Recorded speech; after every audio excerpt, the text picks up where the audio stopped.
bahkan sampai masuk ke ruang sidang setelah mengecat rambut mereka menjadi coklat karena itu sesuai sama korban-korbannya Ted. Merinding gak kalian?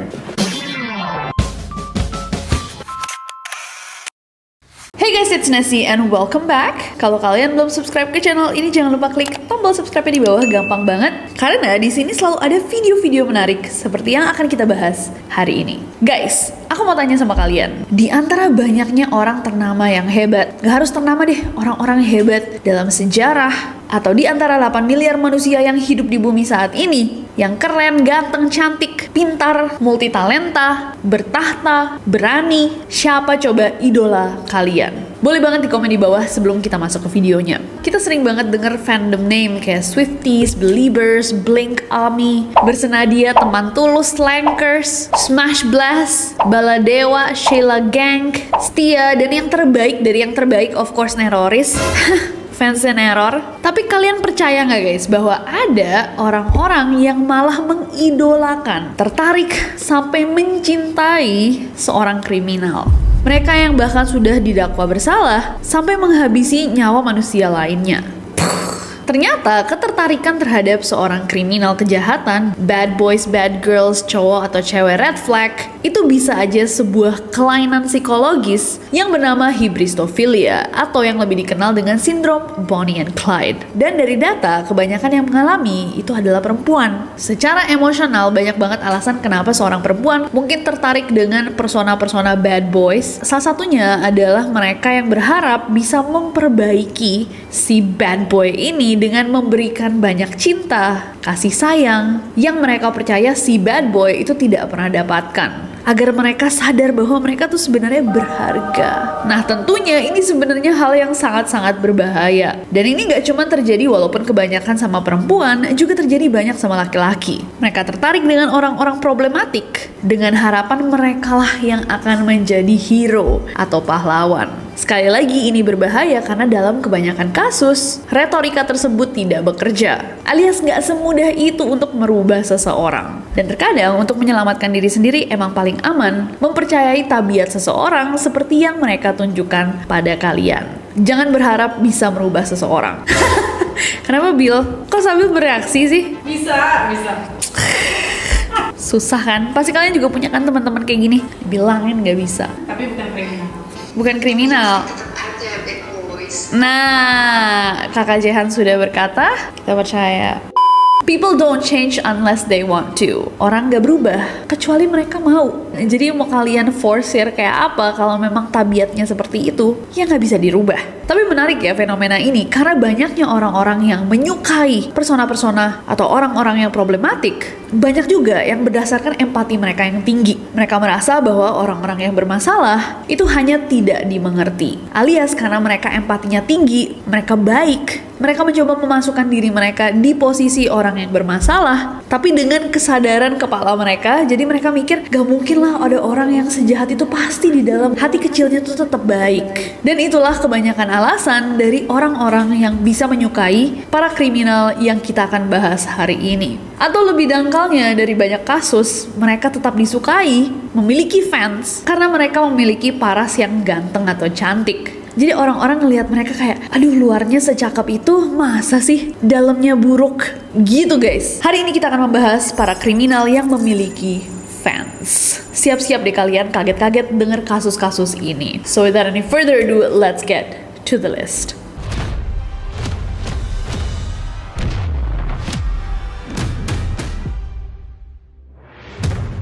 Kita akan mulai dengan Isabella Guzman. Kalau kalian pengguna aplikasi TikTok, ada satu momen di mana Isabella Guzman ini benar-benar di-praise, dipuji-puji, dibikinin TikTok slow motion, bahkan dijuluki sebagai psikopat tercantik di dunia. Bahkan kalau kita cari di TikTok the most attractive psycho, bakal muncul nih dia salah satu yang paling atas. Siapa sih Isabella Guzman? Jadi di tahun 2013 ketika Isabella baru berusia 13 tahun, dia menikam ibunya sendiri guys, sebanyak 79 kali di wajah, leher, dan dada. Tapi kemudian pengadilan mengoreksi jumlah itu dan mengatakan bahwa Isabella menikam menyekam ibunya sendiri 151 kali. Nah, di pengadilan, Isabella mengaku bahwa dia tidak bersalah karena alasannya dia punya problem mental. Akhirnya dia dikirim ke rumah sakit jiwa untuk dirawat. Nah, ketika kasusnya Isabella ini mencuat, banyak orang yang malah salfok atas kecantikannya. Dan seketika Isabella menjadi artis di internet. Yang paling rame adalah sebuah foto yang memperlihatkan Isabella yang menggunakan baju tahanan warna oranye terlihat tersenyum saat disorot kamera. Foto ini bener-bener rame banget di internet, banyak banget yang ngedit foto itu pakai lagu Sweet But Psycho.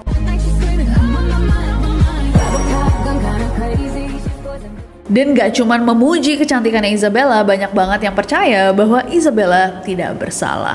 Ini pro kontra guys, karena setelah diselidiki, polisi menduga bahwa Isabella itu beneran punya skizofrenia. Tapi nggak sedikit juga yang merasa bahwa kalau misalkan dia memang memiliki penyakit tersebut dan bertanggung jawab dengan mengonsumsi obat-obatan yang diberikan sama dokter, hal-hal seperti ini bisa banget dihindari. So do you think she's guilty? Menurut kalian dia bersalah atau tidak? Coba komen di bawah. Next.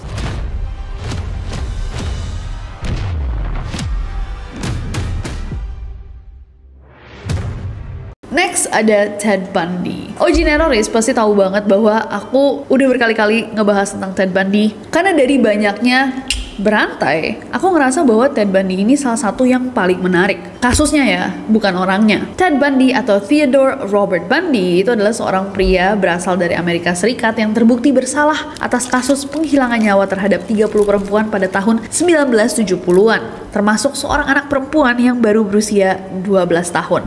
So nggak ada yang bisa mengelak untuk bilang bahwa Ted Bundy ini bukanlah orang baik. Kalau kata papaku, bajingan tengik. Dan diperkirakan bahwa jumlah korban aslinya itu lebih dari 100 perempuan. Di tahun 1978, Ted Bundy ditangkap, dia kemudian diadili dan mendapatkan hukuman vonis eksekusi di 3 tempat berbeda. Dan pada Januari 1989, Ted Bundy akhirnya dieksekusi menggunakan kursi listrik saat dia berusia 42 tahun, guys. Nah, yang aku bilang menarik tentang Ted Bundy ini adalah dia tuh orang yang sangat karismatik. Bahkan saking karismatiknya, dia nggak menggunakan pengacara, guys, pas di pengadilan. Dia cukup pede untuk membela dirinya sendiri. Dan banyak banget orang terkesima ketika melihat dia bicara. Bahkan sipir-sipir penjara itu suka banget sama Ted Bundy. Yang sopan, kata-katanya baik, perilakunya santun, ramah, mau diatur. Tapi orang yang sama ini yang mencoba untuk melarikan diri berkali-kali. Cowok-cowok dewasa aja seperti itu, apalagi perempuan-perempuan yang ngelihat Ted Bundy ngomong. Yang ironis adalah hal yang sama nih yang dia gunakan untuk menjebak korban-korbannya adalah alasan yang sama. Dia punya banyak banget fans, guys. Selama masa persidangannya, itu fans-fansnya yang terkesima atas wajahnya yang tampan, rupawan, nan menawan, berkarisma, berpenampilan rapi, well educated, kalau ngomong kelihatan berpendidikan. Itu menuliskan Ted Bundy banyak banget surat-surat, bahkan beberapa rela hadir di penjara untuk bisa tidur sama Ted. Nggak tidur sih, tapi kalian ngerti lah. Nggak tidur beneran ya, kan di penjara, nggak boleh tidur-tiduran. Pokoknya Ted Bundy pada saat itu digandrungi banyak banget perempuan kayak artis, guys. Padahal dia terkenal karena menghabisi nyawa puluhan wanita sampai ratusan. Dianggap saking gantengnya, banyak banget orang yang bahkan gak percaya kalau dia bersalah. Every time he turns around, I kind of get that feeling, no, you know, he's gonna get me next. You know? But yet you're fascinated by him. Very. I'm not afraid of him. He just doesn't look like the type to kill somebody. You try to imagine yourself in his place and to see how he's feeling looking at the pillows with blood stains and everything, if he really did it or not. Dan yang lebih gila lagi, ini gila banget sih. Waktu pengadilan, itu banyak perempuan yang datang, bahkan sampai masuk ke ruang sidang setelah mengecat rambut mereka menjadi coklat, brunette gitu. Kenapa? Karena itu sesuai sama korban-korbannya Ted. Jadi itu emang tipenya Ted Bundy.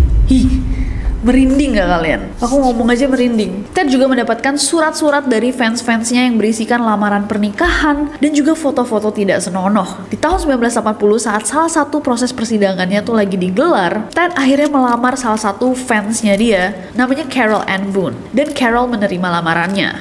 Will you marry me? Yes. And I do hereby marry you. Thank you. Dan 2 tahun setelahnya mereka punya anak bernama Rose. Dan Carol mengatakan bahwa Ted itu orangnya baik, hangat, sabar. Dan dia juga sangat yakin bahwa Ted tidak pernah melakukan apa yang dia lakukan guys. Padahal untuk menutup bagian Ted Bundy ini, di akhir hayatnya sebelum dia dieksekusi, dia mengakui semuanya. Bahkan dia menjelaskan alasan kenapa dia dulu melakukan seluruh tindak kriminal yang dia pernah lakukan, bagaimana dia melakukannya, dan penyebab dari obsesinya untuk menghilangkan nyawa perempuan dan menggaulinya yang dikarenakan adiksi pornografi. But I've lived in prison for a long time now. And I've met a lot of men who were motivated to commit violence just like me. And without exception, every one of them was deeply involved, without question, without exception, deeply influenced and consumed by addiction. And if he can reach out and snatch a kid out of any house today, he snatched me out of my house. It snatched me out of my home 20, 30 years ago.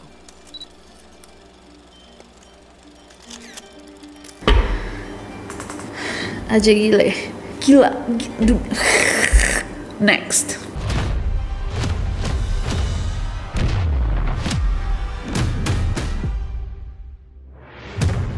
Next ada Aileen Wuornos. Gak cuma laki-laki, ternyata ada nih kriminal perempuan yang juga punya banyak banget fans. Aileen Wuornos adalah seorang penghilang nyawa berantai wanita yang namanya itu gak asing di Amerika Serikat. Karena dia menghabisi 7 laki-laki dari tahun 1989 sampai 1990. Dan dia melakukan itu di Florida saat dia menjadi seorang kupu-kupu malam. Aileen mengaku bahwa dia melakukan itu sebagai bentuk bela diri karena para lelaki yang dia habisi itu mencoba untuk melecehkannya. Yang jelas nih, akhirnya pengadilan memvonis Aileen dengan hukuman eksekusi menggunakan suntikan mematikan. Nah, tapi seiring berjalannya waktu, saat dia menunggu waktu-waktu terakhirnya nih ya, waktu dia di death row, banyak orang yang memandang Aileen ke arah yang lebih positif. Jadi kalau di awal banyak banget orang yang ngerasa bahwa Aileen itu pantas banget nih mendapatkan hukuman eksekusi, lama-kelamaan malah banyak orang-orang yang membela Aileen. Bahkan ada beberapa aktivis feminis yang berbaris di jalanan sambil meneriakkan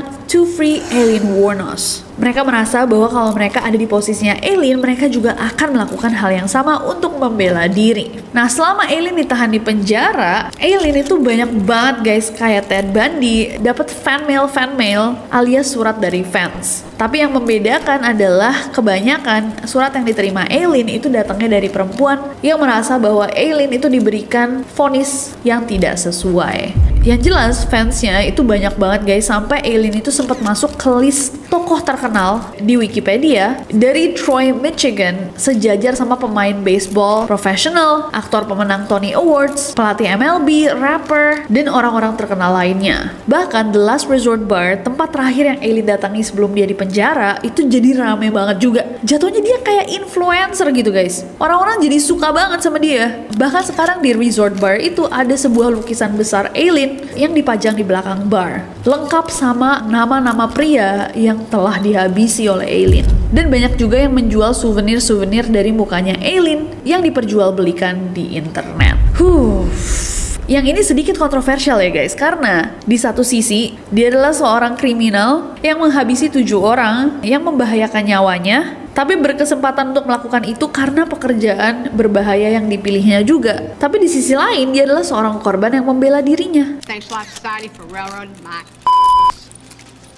Okay, let's go. Bingung gak tuh? Kalau menurut kalian gimana guys? Apakah Aileen ini jatuhnya korban atau pelaku? Atau dua-duanya? Coba komen di bawah. Next.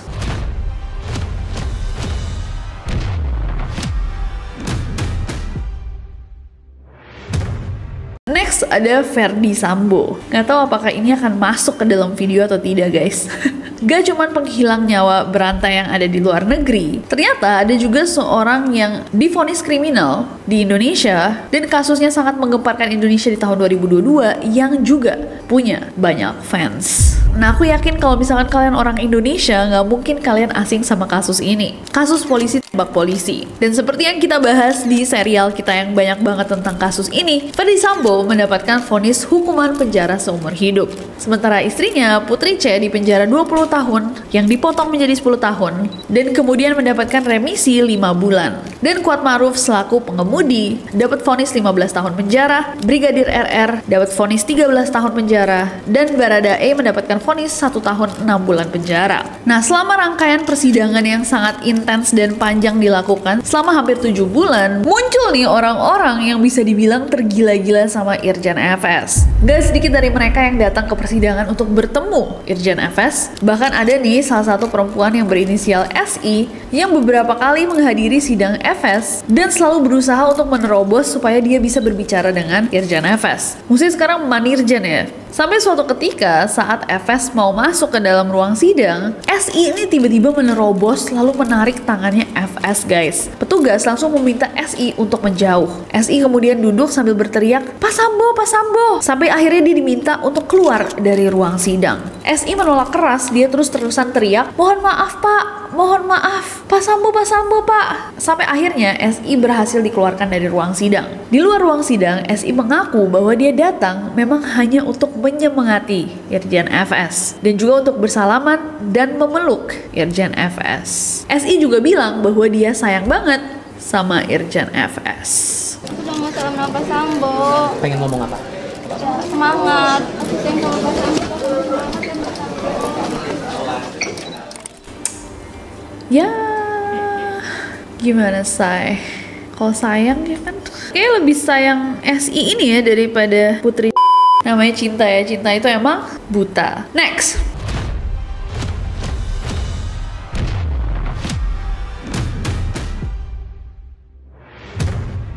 Oke guys, dan yang terakhir untuk video kali ini sebenarnya masih banyak. Please request part 2 di bawah karena aku mau bahas semua rasanya. Yang terakhir untuk video kali ini adalah Luigi Mangione. Nah, ini disebut-sebut sama orang-orang sebagai Gen Z's Ted Bundy karena banyak banget fansnya ya, bukan karena kejahatannya sama. Luigi Mangione ini adalah seorang pria berusia 26 tahun yang saat ini sedang dituntut atas kasus penghilangan nyawa CEO United Healthcare, Brian Thompson, pada 4 Desember 2024 di New York. Nah, sampai saat ini Luigi masih belum dinyatakan bersalah meskipun sudah ditemukan banyak bukti yang menunjukkan bahwa memang Luigi adalah orang yang mengeksekusi Brian Thompson. Mulai dari CCTV, sidik jari, dan juga buku catatannya semua mendukung bahwa dialah sang pelaku. Nah, tapi setelah penangkapannya banyak banget orang yang malah ngefans guys sama Luigi. Bukan cuma disukai karena wajahnya yang ganteng, tapi Luigi juga dipuji dan didukung atas apa atau alasan kenapa dia melakukan tindak kriminalnya. Jadi para pendukung memakai baju yang sama seperti Luigi, banyak topeng-topeng mukanya Luigi tersebar juga, banyak juga barang-barang yang menampilkan Luigi kayak merchandise gitu. Muncul juga meme dengan fotonya, dan banyak banget orang yang merasa bahwa dia ini seorang pahlawan. Bahkan banyak yang menyebut dia sebagai king. Tapi kenapa Luigi Mangione ini dianggap sebagai pahlawan guys? Jadi Brian Thompson, orang yang diakhiri hidupnya sama Luigi Mangione, adalah CEO dari United Healthcare, sebuah perusahaan asuransi yang bergerak di asuransi kesehatan. Nah, sistem asuransi di Amerika itu saat ini dibilang cukup kacau sampai bikin rakyat sana gak puas karena banyak banget kasus di mana mereka udah bayar asuransinya selalu tepat waktu, selalu patuhi aturan, tapi begitu mereka butuh untuk penyakit-penyakit serius, banyak yang ditolak-tolakin. Jadi dipercaya bahwa perusahaan itu hanya mengutamakan keuntungan pribadi daripada melayani kemanusiaan. Nah, dalam 3 tahun sebelumnya nih, selama kepemimpinannya Brian, United Healthcare secara perusahaan itu tumbuh dengan sangat pesat. Tapi selama itu juga, jumlah klaim asuransi yang ditolak sama United Healthcare itu sangat-sangat tinggi. Jadi kayak misalkan ada orang nih guys yang udah bener-bener butuh bantuan di rumah sakit, sakit-sakit yang fatal, itu bisa aja tiba-tiba aplikasi buat asuransinya ditolak sampai orang-orang tersebut kehilangan nyawa mereka. Nah, Luigi itu dipercaya sebagai salah satu korban juga, sampai dia akhirnya putus asa, kesel, frustasi, dan memutuskan untuk menghabisi nyawa Brian Thompson. Pada Jumat 21 Februari 2024, sidang putusan pengadilan terhadap Luigi dilakukan di Manhattan Criminal Court. Dan di hari itu juga, halaman pengadilan itu dipenuhi sama fans-fansnya Luigi yang meneriakan Free Luigi atau bebaskan Luigi. Gak hanya itu, lebih dari 100 perempuan memenuhi lorong 15 lantai di gedung pengadilan, dan dari awal ditangkap sama pihak kepolisian. Para pendukungnya itu sudah mulai mengumpulkan donasi di Give Send Go untuk membantu Luigi. Dan sampai saat ini donasi tersebut sudah berhasil terkumpul sekitar 615.000 US dollars. Bahkan ada satu anonymous yang ngirim sampai 30.000 dolar sendiri. 30.000 dolar tuh kayak berapa? 495 juta, hampir 500 juta sendiri. Gila buat donasi ini. Selama Luigi di penjara, dia mendapatkan banyak banget foto yang bertuliskan pesan-pesan yang mendukung. Dapat banyak foto-foto. Saking banyaknya dia sampai bilang ke publik bahwa tolong ya kalau ngirim ke saya nggak usah lebih dari 5 foto sekaligus. Itu tadi adalah kriminal-kriminal yang memiliki banyak fans. Tapi kasusnya menurut aku beda-beda banget. Mana yang menurut kalian pantas memiliki fans dan mana yang menurut kalian kayaknya ada yang salah sama ras manusia? Coba komen di bawah. Dan ada beberapa kriminal lainnya yang gak masuk ke list ini yang kita bisa bahas di part 2. Jadi kalau kalian mau part 2, komen di bawah. Dan jangan lupa subscribe guys, karena aku gak sabar untuk ketemu kalian lagi besok di Neror. Bye-bye!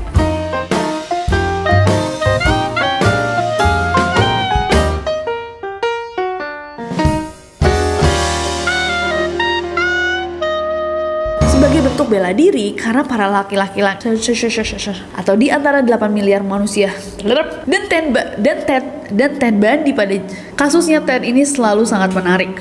Astagfirullah, dia yang berlaku yang malu. Jehan, aku malu.